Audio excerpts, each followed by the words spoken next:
नारायण नारायण नारायण नारायण राम राम राम राम राम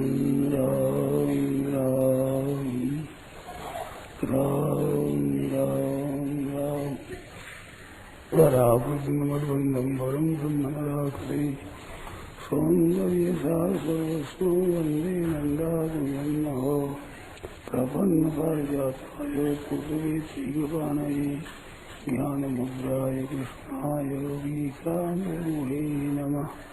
वसुदेवसुतं देवं कंसचाणूरमर्दनं देवकी परमानन्दं कृष्णं वन्दे जगद्गुरुं।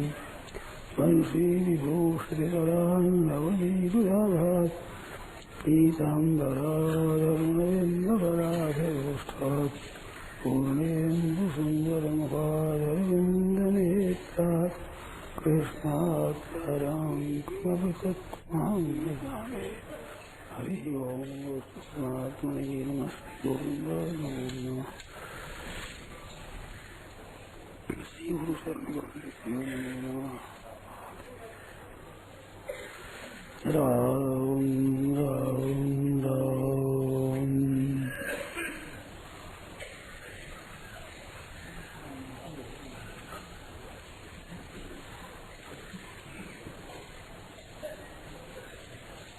पूछते हैं सत्संग और मंत्र राज का जप करने से किससे बोध जल्दी होता है? जल्दी बोध होता है लगन से। भीतर में चाहना हो कि मेरे को बोध हो, चाहना मात्र से होता है। चाहना तेज नहीं हो तो इन करने से धीरे धीरे होता है। इसमें क्रिया की प्रधानता नहीं है, असली जिज्ञासा की प्रधानता है। मैंने बहुत बार कहा है, फिर कहता हूं, आप ध्यान दें। परमात्म तत्व की प्राप्ति में क्रिया और पदार्थों की नहीं चलती है। प्रकृति जन्य पदार्थों में क्रिया और पदार्थ चलता है। पर हम किस मंत्र का जप करें, किस विधि से करें, कैसे करें, ऐसे अनुष्ठान से तत्व ज्ञान हो जाए, ये बात नहीं है। क्रियाओं से प्रकृति के राज्य में काम होता है। प्रकृति परमात्मा के तो यहाँ सच्ची खुद की आपकी लगन हो, मन बुद्धि इंद्रियां शरीर से जो क्रिया होती है, इससे संसार के काम होते हैं। क्योंकि संसार के ही अंग शरीर मन बुद्धि इंद्रियां है, तो संसार में ये काम करेंगे। परमात्मा तत्व का बोध किस मंत्र से होता है और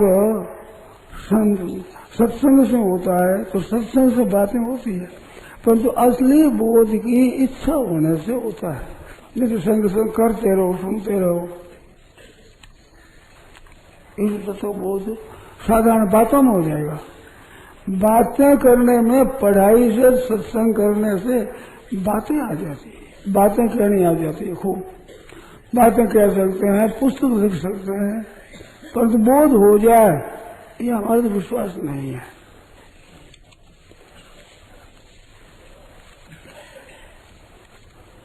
दूसरी बात कहते हैं कि राम जन्मभूमि के भी संतों की कृपा से आदेश होता है। कृपया राम भक्तों के जिसे निर्देश देने की कृपा करें। राम भक्तों को भी हृदय से चाहे, ये भी हृदय से चाहना हो तो होता है।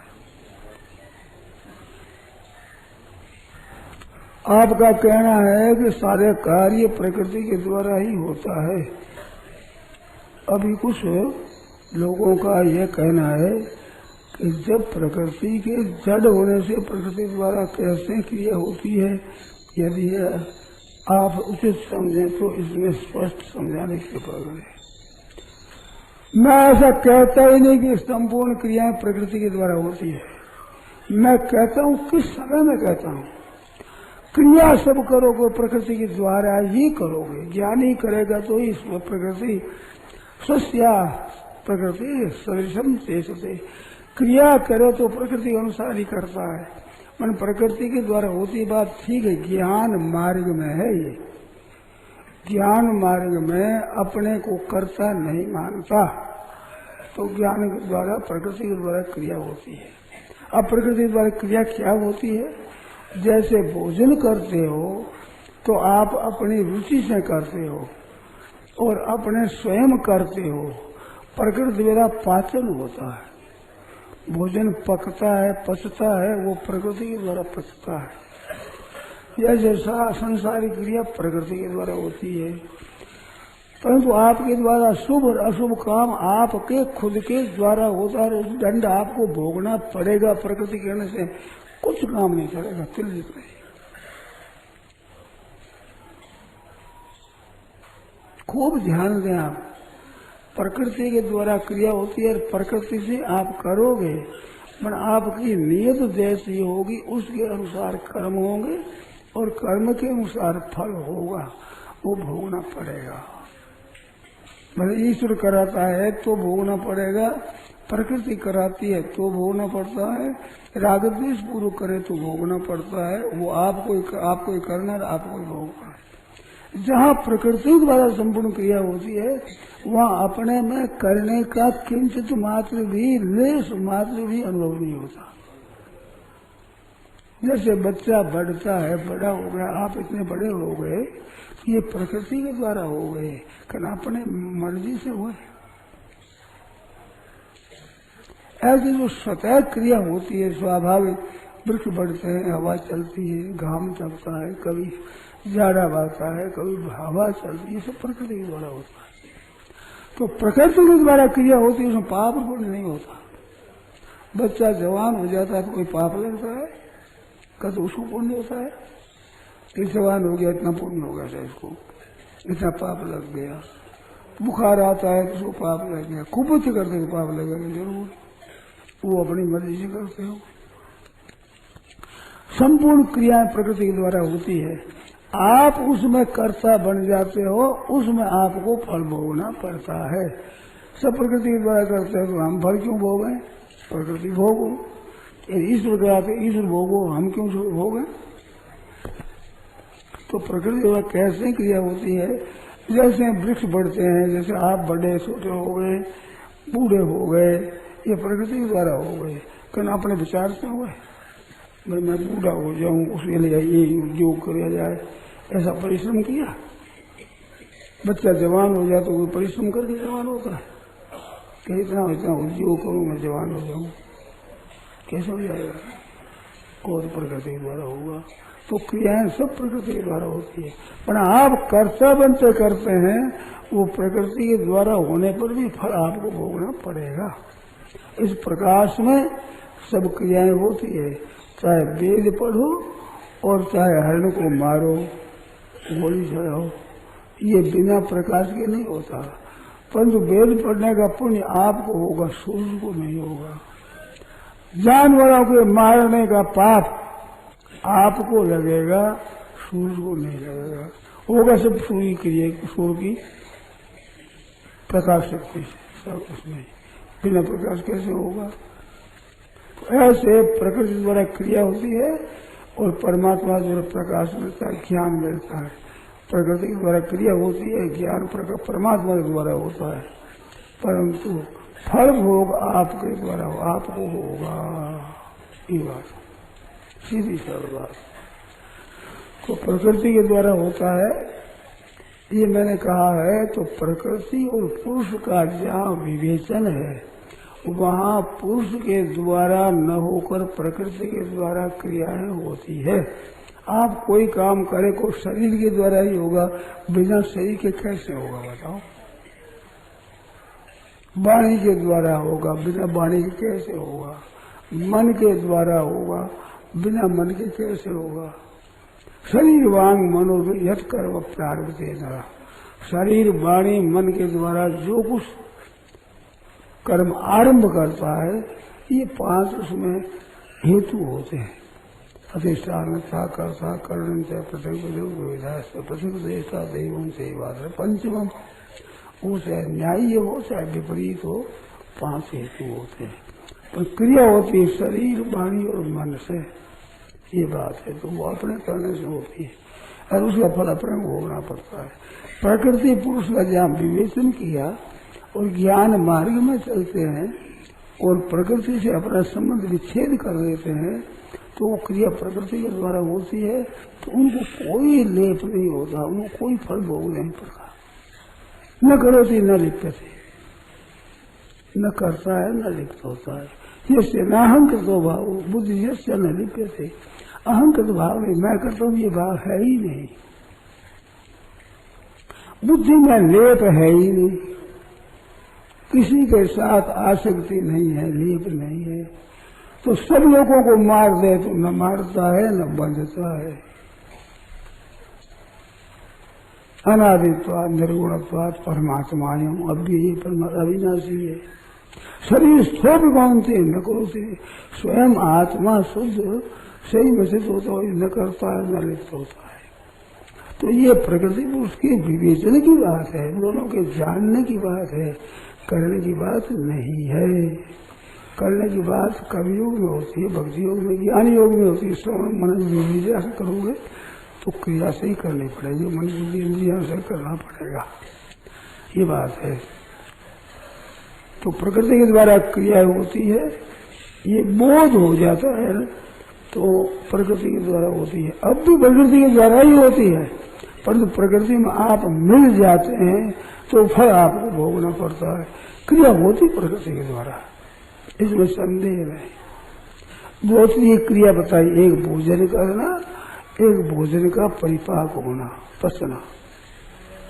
इसमें पचने में आपका हाथ नहीं है। इतना भोजन कर लिया, तृप्ति पूर्वक कर लिया, और इतना मैंने पचा लिया और पचा लूंगा, ऐसा होता है क्या? वो तो परिपाक होता है, वो प्रकृति के द्वारा होता है, वो आपका किया हुआ नहीं होता है। तो होना है वो प्रकृति के द्वारा है, करना है वो स्वयं के द्वारा है। एक करना और एक होना दो विचार है। नफा और नुकसान ये होता है, व्यापार आप करते हैं। अगर आपके द्वारा हो तो नुकसान क्यों करेगा? नफा ही नफा करें, अपने हाथ की बात नहीं है। प्रकार करोगे आप ही व्यापार करोगे, आप ही नफा होगा, वो भी व्यापार भी आपके द्वारा होगा, नुकसान होगा वो व्यापार होगा आपके द्वारा। वो करना आपके द्वारा होता है। कर्मण्येवाधिकारस्ते, करने में सावधान रहो और होने में प्रसन्न रहो, होना आपके हाथ की बात नहीं। उसमें क्या दुखी हो गया, बहुत अच्छी बात, ये बात है।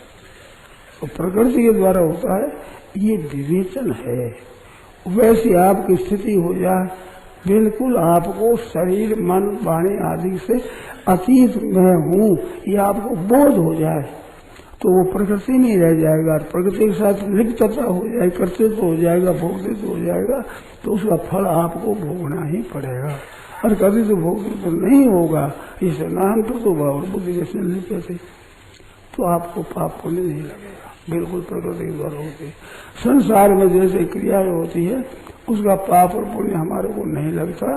ऐसे ही शरीर के साथ, जैसे संसार के साथ आपका संबंध नहीं है, ऐसे संसार शरीर के साथ संबंध आप अनुभव कर लो, मेरा संबंध नहीं है, तो फिर प्रकृति केवल प्रकृति के द्वारा क्रिया होती है। तो ये तो बात समझने के लिए कहा है, क्रिया होती है प्रकृति के द्वारा। ऐसे अगर आप निर्दोष नहीं हो सकते, बोध की बात है ये। अब इतने को स्पष्ट समझाओ, तो आप क्या नहीं समझे वो पूछोगे स्पष्ट में। कौन सा विषय, कितना विषय समझ में नहीं आया है, वो आप पूछे, स्पष्ट फिर होगा उसमें। बोलो। नारायण नारायण नारायण। और आता है तो हमारे समझ में आ जाए, ऐसे को देखो भाई, समझ में आ जाए ऐसा कहना मेरे को आता नहीं है। मेरे जैसा समझ में आया है और जैसा मैं कह सकता हूँ, उसमें मैं कपट नहीं रखूंगा, कहने में मेरी नीयत खराब नहीं करूंगा। इतना तो मेरे हाथ की बात है। पर आपको समझा दूंगा, आप समझा, ये मेरे हाथ की बात नहीं है। समझा दो, कैसे समझा दें? छठे अध्याय का अंतिम श्लोक है, उसमें पता अंतरात्मा से मेरा भजन करता है, वो युक्त तामा है। छठा अध्याय का अंत में कहा, 7वें अध्याय में आरंभ कहा, 7वें अध्याय के अंत में कहा, 12वें अध्याय दूसरे में कहा, 12वें अध्याय के 20वें में कहा, अनन्य भक्ति की बात बताई, 11वें अध्याय के अंत में बताई।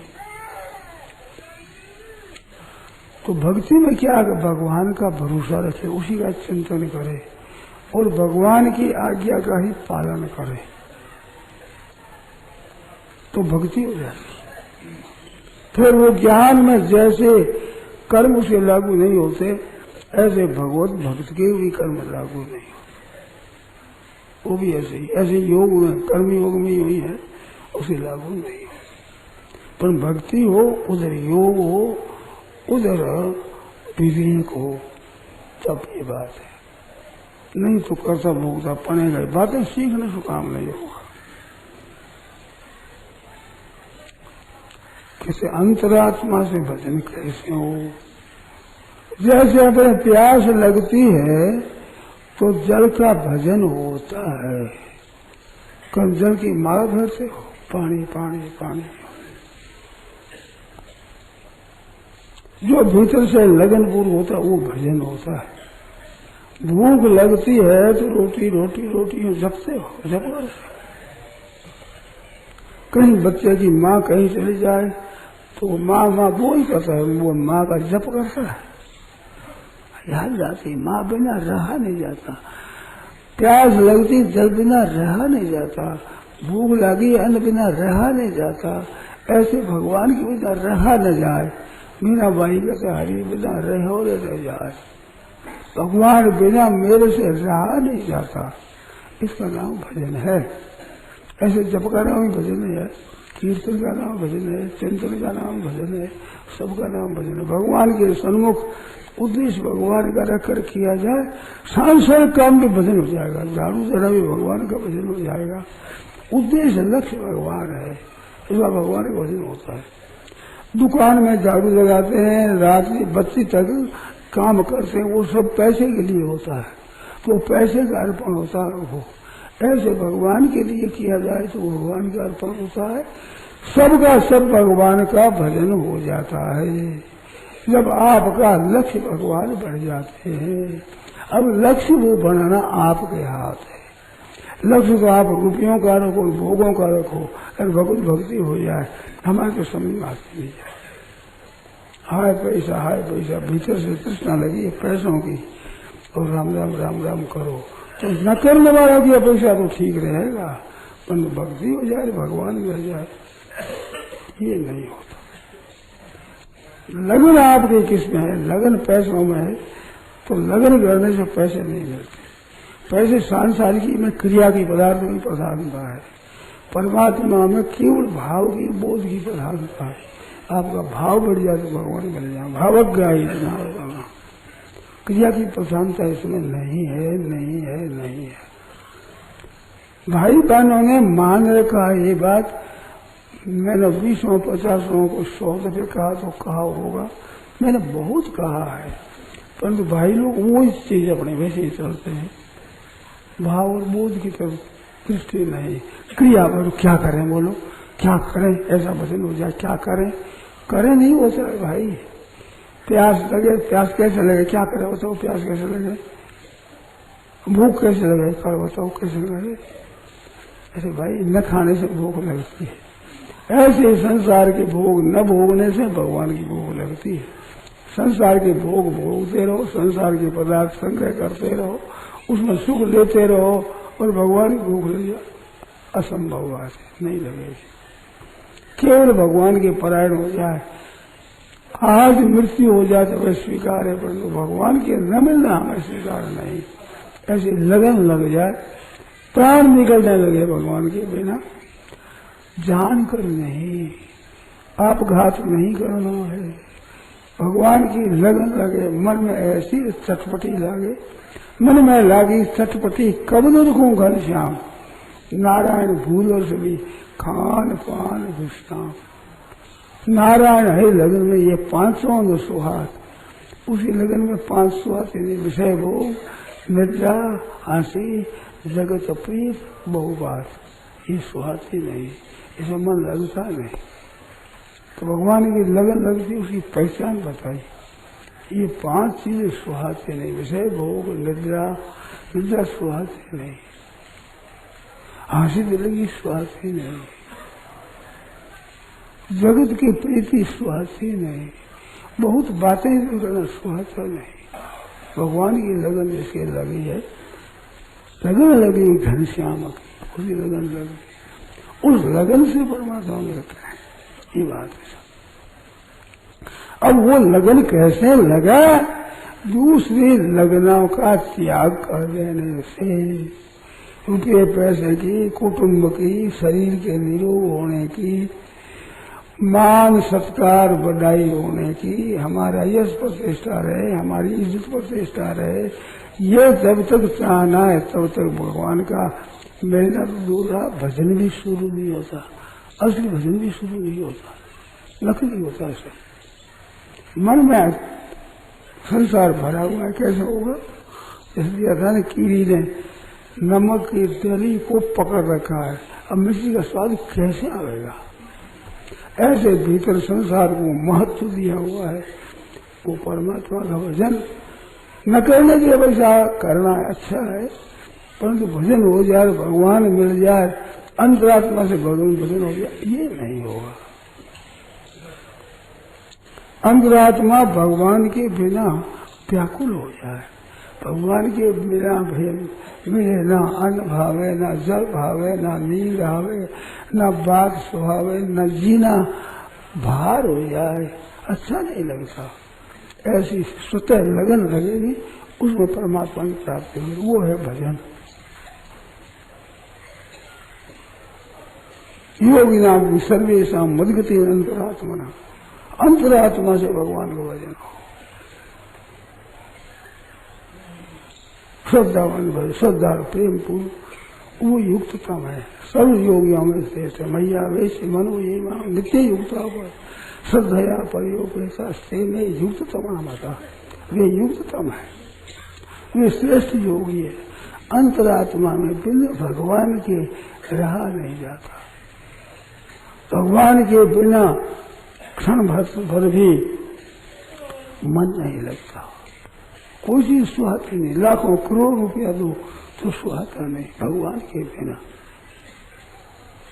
ऐसी बात हो जाए, एक ही लगन लग जाए, बस एक ही धारणा हो जाए, भगवान की तरफ मन चले, उसके बिना रहा नहीं जाता। ऐसी लगन है, उसका नाम भजन है। प्यासे के जल का भजन होता है, भूखे के अन्न का भजन होता है, बालक के माँ का भजन होता है, माँ माँ माँ हमारा नहीं जपता है, माँ के लिए रोता है तो पूछता नहीं है। पंडित जी से कि महाराज मैं किस वक्त में रोना शुरू करूं जिसमें माँ मिल जाए, वो मूर्ख नहीं पूछता है। और कितना रोने से मिले ये नहीं पूछता है, कितनी देर रोने से मिले उसको माँ बनाया दे रहा था, उसको हो जाएगा शुरू। ऐसे भगवान बिना रहा न जाए, उसका नाम असली भजन है। आप जप करें, कीर्तन करें, कुछ करें, कुछ न करें, पर भीतर में लगन ऐसी लग जाए उसके बिना रहा नहीं जाता, वो भजन होता है। तो छठे अध्याय के अंतिम श्लोक में ये बात बताई है। योगी नाम सर्वेशम, जितने योगी है उन योगियों में अंतरात्मा से भगवान में लगा है, उसको और सुहाती नहीं, बात नहीं सुहाती। समय बीतता है, वो मौत आ रही है, जैसे दूर रहता है, बुरा लगता है, कोई चीज सुहाती नहीं, भूख लगती नहीं, प्यास लगती नहीं, बात सुहाती नहीं, चित्त लगता नहीं, आदि पर डोलता रहता है, नींद आती नहीं, उस लगन के अगर नींद आती नहीं, क्या करें? ऐसी भीतर से लगन केवल भगवान की लग जाए तो ये होता है भजन, वो है भजन। अंतरात्मा वो श्रेष्ठ मान्य है। अंतरात्मा में कैसे भजन? तो तो भूख लगे जब अन्न को कैसे भरते हो, प्यास लगे तो जल को कैसे भरते हो।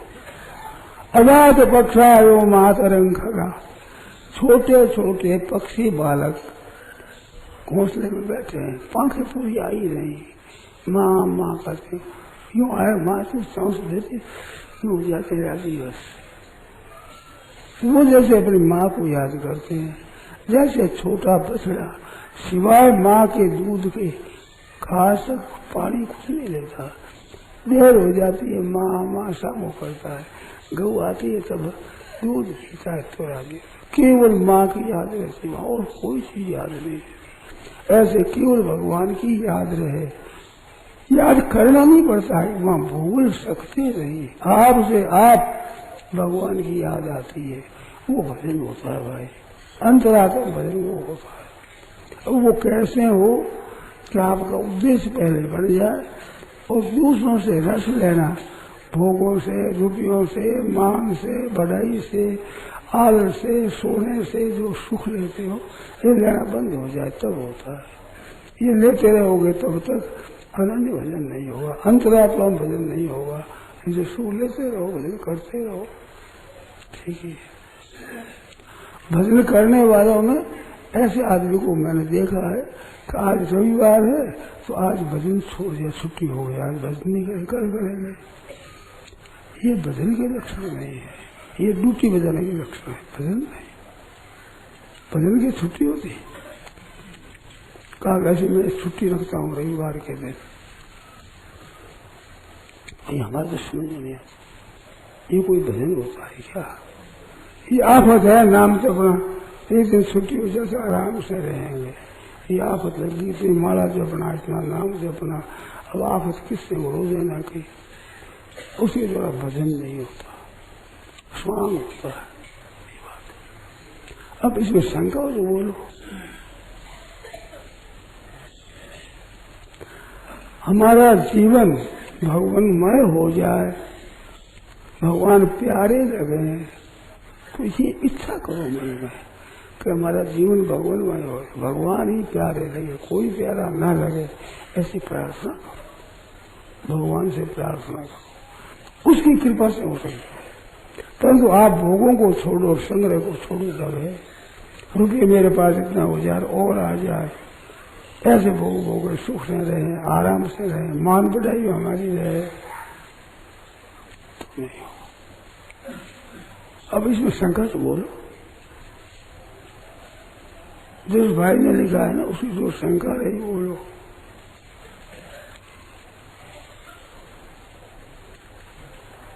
आप इनको समझ करके बोलोगे तो कोई न कोई बात निकलेगी।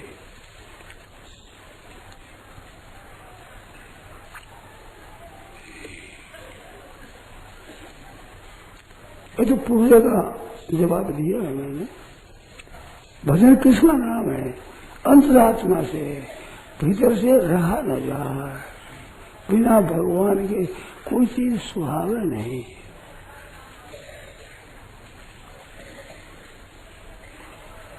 एक तुम्हें मन भावे, एक तुम्हें तुम्हें तुम्हें हाथ ही पर मन बोलता रहता है, कैसे भगवान कहो जी कैसे मिले सावरियो, यारी मने ओलू आवे दिन रात रे सावरियो, कहो जी कैसे मिले। भगवान कैसे मिले? उनकी ओलू आती है, उनकी अवशेष आती है, उनकी याद आती है, याद आती है, याद वो भूली नहीं जाती।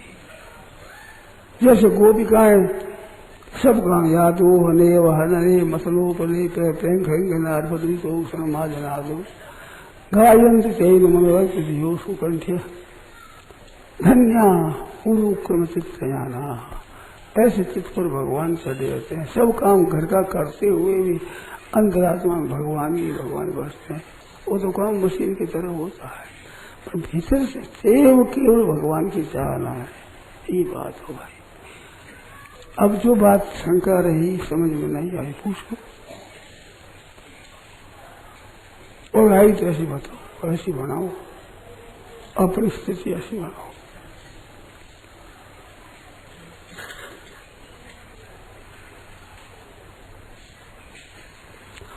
सज्जनों, बात ये भाई असली कहावत है कि आप मरे बिना स्वर्ग कौन जाए। यहाँ से मरे तो सही जाता है, तो संसार से मरना पड़ता है। जीते ही जी संसार से मर गया। मेरे वास्ते कुटुंबी नहीं, कुटुंबी वास्ते मैं नहीं, मेरे वास्ते रुपया घर नहीं, मेरे वास्ते घर रुपया नहीं, रुपया वास्ते मैं नहीं, इन सबसे मर गया। मरने वाला कभी बात पूछता है आकर के कि भाई क्या ढंग है, रुपये कहाँ है, कुटुंब कहाँ है, पूछता है। ऐसे जीते जी ऐसी वृत्ति हो जाए तब ठीक होता है भाई।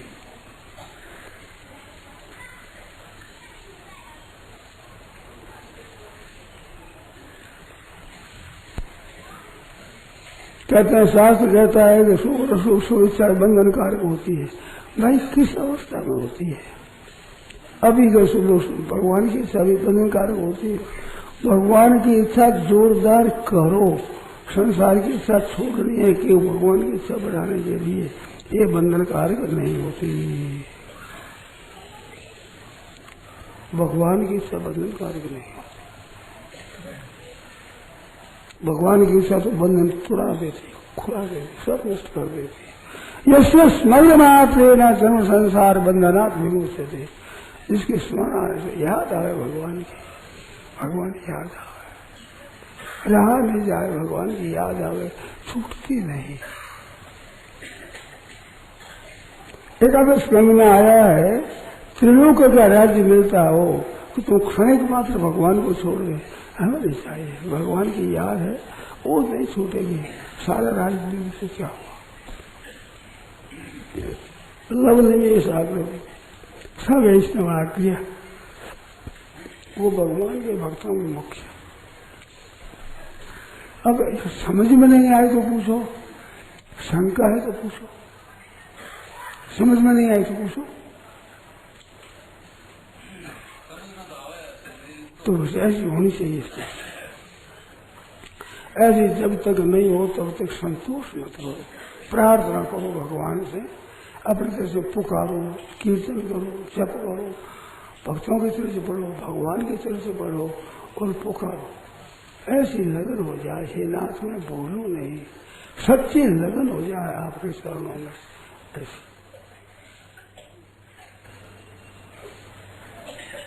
कलकत्ता में सत्संग होता है, वहां मैंने एक दिन कहा था कि भगवान से कहो कि भक्ति आपके भक्तों को दो, ज्ञान आपके जिज्ञासुओं को दो, बढ़िया बढ़िया बातें आप भक्तों को दो, हमारे तो आग लगा दो। आपके बिना आग लग जाए, भीतर से जलन पैदा हो जाए, बिना आपके रहा ना जाए। अग्नि तो मेरे को ही लगाओ, मुर्दे को भी लगाते हैं, वो तो लगाओ कम से कम। ऐसे भगवान से वो अग्नि लग जाए, बिना आपके रह नहीं लगा।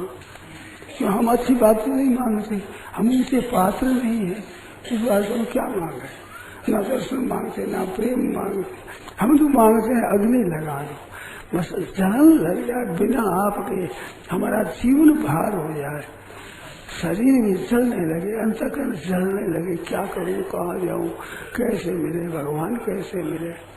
ये आग लगा दो प्रभु, ऐसी प्रार्थना करो भगवान से, तो उसी कृपा से मिलती है। जिस प्रेम से आप मिल जाओ, वो प्रेम दो नाथ, वो लगन दो प्रभु। ऐसे भगवान के पीछे पड़ जाओ। जैसे बच्चे को कोई लेना हो तो माँ का पल्ला पकड़ते, मेरे को दे दे, ठहरेगा ना, मेरे को दे दे, मेरे को तो दे ही दे, तंग कर देता है। ऐसे भगवान को तंग कर लो, मेरे को अपने दे दो, दे ही दो बस। तो भगवान भी लाचार हो जाएगा, तो हो जाएगा। दूसरी इच्छा छोड़ करके एक इच्छा लगो तो हो जाएगा, भगवान से प्रार्थना करो तो हो जाएगा।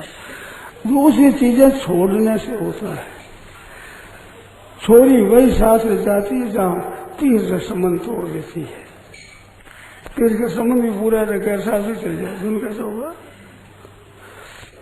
तो यहाँ से संबंध तोड़ना पड़ेगा। अब बोलो, शंका जो बोलो, समझ में नहीं आती बोलो, समझ में आती है तो ऐसे करो और प्रार्थना करो, भक्तों के शरीर से पढ़ो, भगवान के शरीर से पढ़ो, नाम जप करो, कीर्तन करो, प्रार्थना करो, भगवान से यही मांगो कि ऐसी अनन्य भक्ति हो जाए, आपके शरणों को भूलूं नहीं, ऐसी आप शक्ति हो, भक्ति हो। नारायण नारायण नारायण नारायण नारायण नारायण। राम। यह प्रवचन परम श्रद्धेय स्वामी जी श्री राम सुखदास जी महाराज द्वारा गीता भवन प्रहलाश्रम में आषाढ़ कृष्ण एकादशी विक्रम संवत 2047 श्री कृष्ण संवत 5216 तदनुसार दिनांक 19 जून 1990 को प्रातः करीब 8:30 बजे हुआ। राम।